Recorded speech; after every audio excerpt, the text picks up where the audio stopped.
Hey guys, I'm Alex Higdon, and this is my um, presentation on reimagining the story of Little Red Riding Hood by the Grimm's Brothers. So, an overview of the original story is this was a 17th century folk tale rewritten by the Grimm brothers in 1812.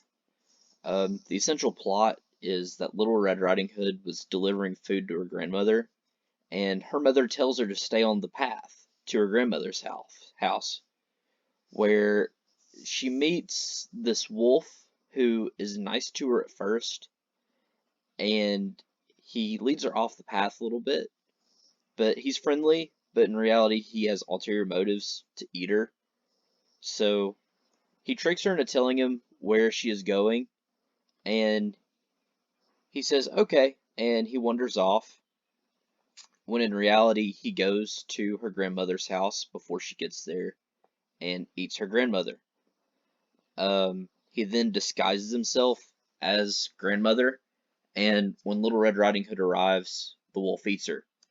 In other versions of the story, there's a hunter that actually saves Little Red Riding Hood by killing the wolf and cutting open the stomach, where Little Red Riding Hood pops out along with grandmother, and they're still alive.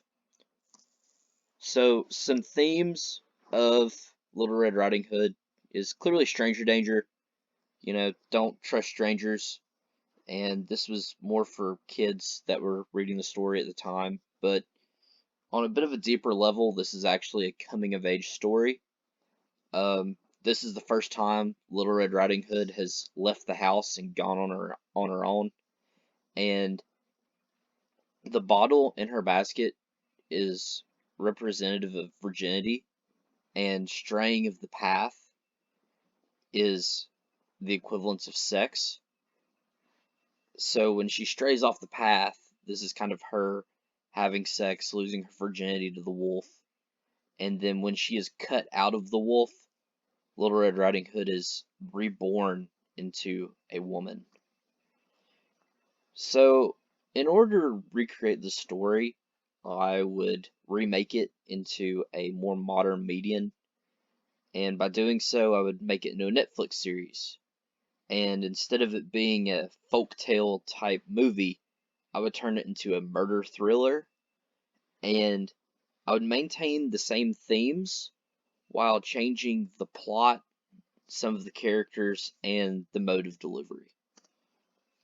So, in order to cast this Netflix series, I would make Little Red Riding Hood Becky, played by Meghan Markle. Uh, in this case, Becky is a college freshman, and she's has lived a very sheltered lifestyle, and she's ditzy and naive. She's easily manipulated.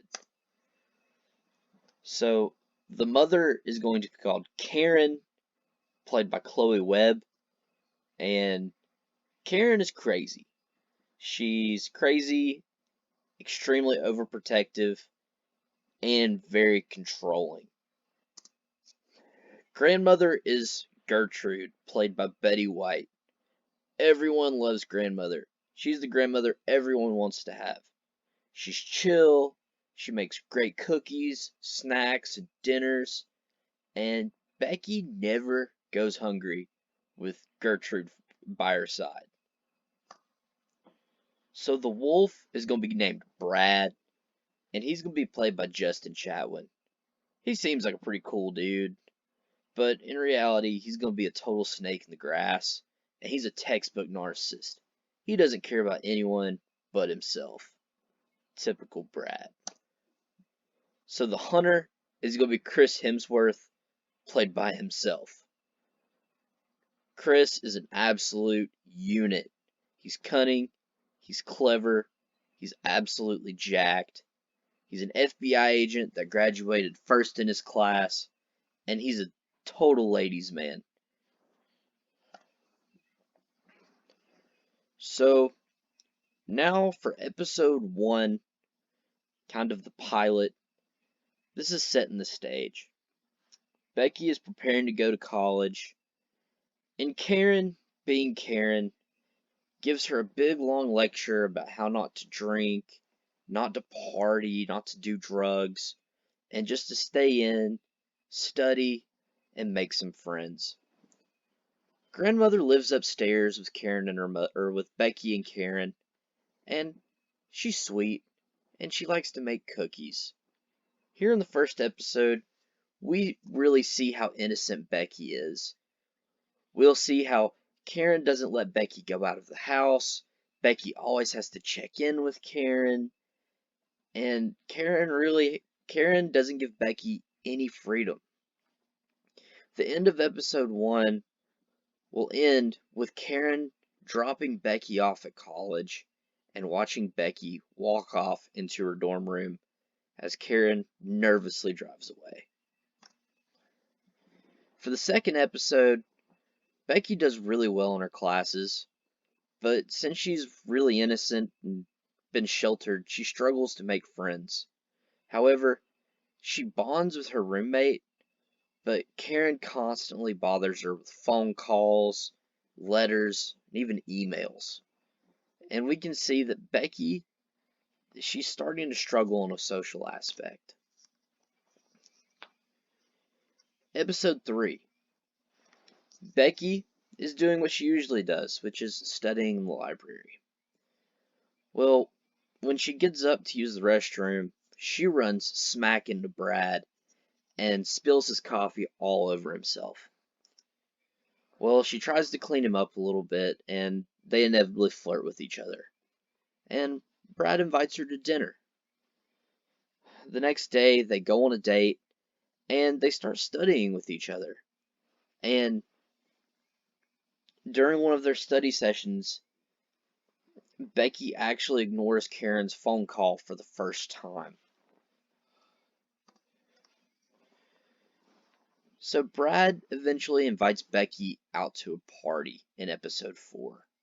They go out, and Becky gets really, really drunk.